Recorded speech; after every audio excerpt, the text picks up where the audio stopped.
sont venus puiser dans la langue française, l'ont transformée, l'ont bougée, et c'est ce qui fait que la langue évolue. Nous avons demandé à notre éminent monsieur Christian Vanacker de venir donc nous donner un aperçu de l'évolution de la langue française. Nous allons donc commencer, bien sûr, par un petit poème, c'est ça, monsieur Vanacker? Tout à fait. Bien, un petit poème de Clément Marot, du XVIe siècle, donc. Clément Marot est né en 1496, et un jour, il a écrit une lettre au roi, qu'il a nommée la Petite Épître au roi. Très bien. Et ensuite, donc, vous marquerez l'évolution vers... Tout à fait. Vers ce qui se fait maintenant dans la langue française. Absolument. Très bien. Ben, on vous écoute. Prenez votre temps. Vous avez tout votre temps. En m'ébattant, je fais rondeaux en rime. Et en rimant, bien souvent, je m'en rime. Bref, c'est pitié d'entre nous rimailleurs, car vous trouvez assez de rimes ailleurs. Et bien souvent mieux que moi rimassé, des biens avés, de la rimassée. Mais moi, là toute ma rime est ma rimaille, je ne soutiens, dont je suis mari, maille. Or se me dit un jour, quelques rimards, viens ça, Marot, trouves-tu en rime art qui plaise aux gens, toi qui as rimassé? Oh, oui, vraiment, répond Jean rimassé, car vois-tu bien la personne rimante, qui au jardin de son sens la rime hante. Si elle n'a plaisir en rimoyant, elle prendra plaisir en rimoyant. Et m'est avis que si je ne rimoie, mon corps ne sera nourri moi, ni demi-jour. Car la moindre rimette, c'est le plaisir où faut que m'on rimette. Si vous supplie qu'à ce jeune rimeur fassiez avoir à sa rimeur, afin qu'on dise en prose ou en rimant, ce rimailleur qui s'allait en rimant tant rimassa, rima et rimona, qu'il a connu, quel bien par rimona. Enchaînez. Jésus fut bien le premier VRP reconnu. De par la Samarie, son Dieu le Père, il a vendu. Ce Seigneur qui en traître a violé la petite Marie entre un âne et un taureau dans une étable, il l'a sailli. Vous voyez bien, mes frères, qu'on n'a rien inventé. Un bon VRP doit avant tout savoir baiser. Nous voici arrivés devant la porte d'un couvent. Nous y frappons un coup, deux coups, elle s'ouvre en coup de vent. Les nonnes nous ont reconnus, elles en deviennent folles. Elles déchirent leur soutane et nous arrachent le col. En moins de deux, je vous dis, on nous dessape, on est à poil. Question de pudeur, ces demoiselles gardent le voile. La queue en bandaison, voyou, au garde à vous. On les pénètre en fureur, on est comme des fous. Le cul à l'envers et en faisant une prière, elles se plient et supplient qu'on les prenne par derrière. On travaille aussi fort des reins qu'elles commencent à fumer. Le feu entre les jambes, voilà qu'elles se mettent à glousser.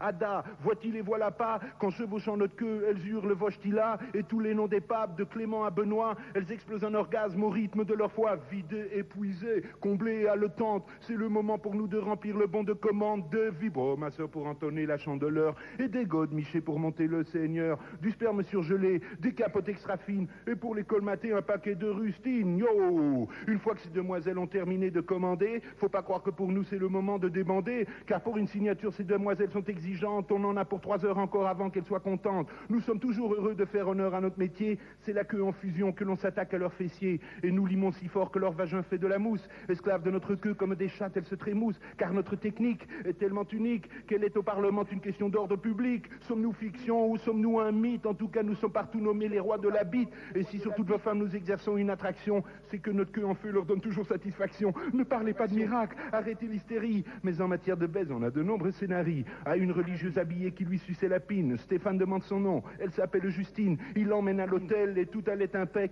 mais lorsqu'elle fut à poil, Justine était un mec. Le curé découvert lâche un sanglot de détresse, mais Stéphane de bon cœur ne lui lâche pas les fesses, et revenant très vite de sa consternation, Stéphane reprend le rythme pour cette ultime érection. On accélère en chœur, pour finir en beauté, le premier qui éjacule, il paye la tournée. En pleine libation, les hurlements déchirent la salle. Cette éjaculation groupée est digne des annales, vidée, épuisée et la bite pendante. C'est le moment pour nous de récapituler la commande des vibro, ma soeur pour entonner la chandeleur, et des godes michés pour monter le Seigneur, du sperme surgelé, des capotes extra fines, et pour les colmater, un paquet de rustines.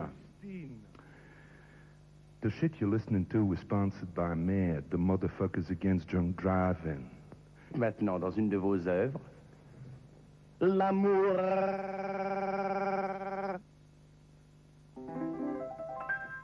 C'est vachement bien. Surtout le matin quand tu fais. Surtout le matin quand tu fais. L'amour. C'est vachement bien. Surtout le matin quand tu fais. Surtout le que la veille, j'avais pris le train. C'est mieux dans le train. Dans le train arrière, c'est mieux dans le train. Dans le train arrière.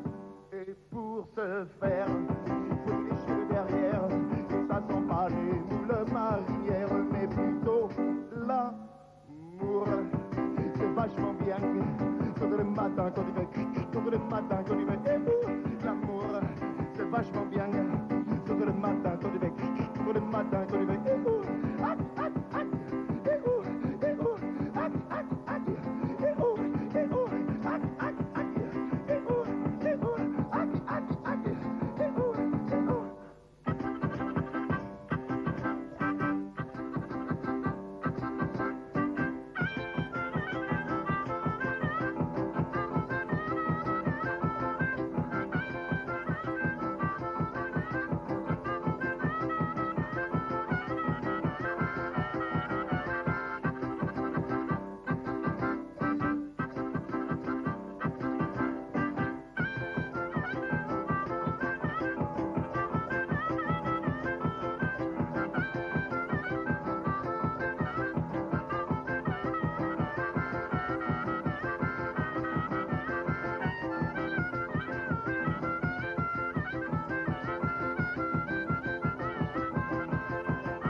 Mère accoucha de Léo, c'était pour mourir aussitôt, dans les décombres d'un bistrot. C'était la guerre, il a grandi on ne sait comment, en s'inventant plein de mamans, des prostituées, des sans-argent, La vraie misère. comme il avait de l'aisance Et n'était pas idiot. à son adolescence. Il devint gigot. Dans le lit des femmes chics, Il fit don de ses dons. à vouloir trop le fric, on finit en prison. Dans la pénombre d'un cachot, on enferma le pauvre Léo avec des brigands, des salauds, c'était l'hiver. Paraît que t'étais un prostitué, lui dit un gars de sa chambrée, tu vas pouvoir nous réchauffer, fais pas de manière. N'ayant plus le moral et voulant en finir, en ouvrant un journal élu, tu peux m'écrire ton petit nom c'est Lila, toi, t'es prisonnier, si tu veux écris-moi, je serai ta liberté.